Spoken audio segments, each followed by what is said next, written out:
এসেছি রঘুনাথ দাস গোস্বামী স্থলী। এইখানে রঘুনাথ দাস গোস্বামী পুরুষোত্তম ক্ষেত্রে উনি মহাপ্রভুর সেবায় নিয়োজিত ছিলেন।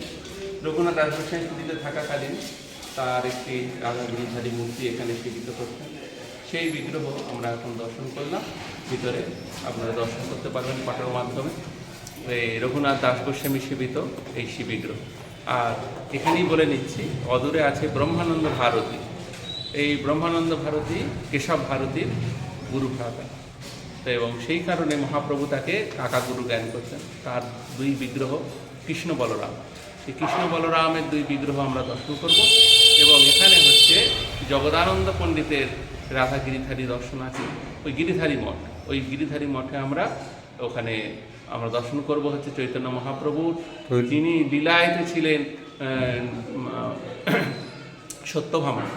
এই সত্যভামাই কৃষ্ণলীলায় যিনি সত্যভামা, তিনি হলেন জগদানন্দ।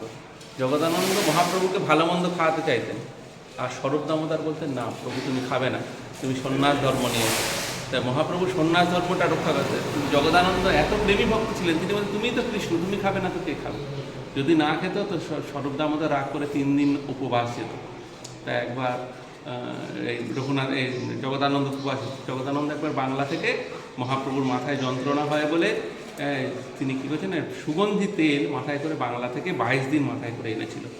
মহাপ্রভু আনার পর বললেন, এই তেল আমি নিয়ে কী করব, তুমি জগন্নাথ মন্দিরে দিয়ে দাও, জগন্নাথের প্রদীপ জ্বলবে।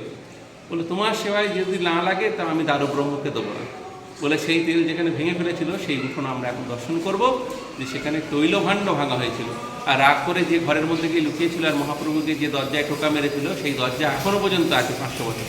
সেই দরজায় সেই 500 বছর প্রাচীন দরজা আমরা এখন গিয়ে দর্শন করব। জগদানন্দের পাঠ এবং ব্রহ্মানন্দের স্থান, আর এটা হচ্ছে রঘুনাথ দাস গোস্বামীর স্থান। এই দেখে আমরা হরিদাস ঠাকুরের সমাধিতে যাব। এই অবধি এখন আমরা রাখছি। হরে কৃষ্ণ।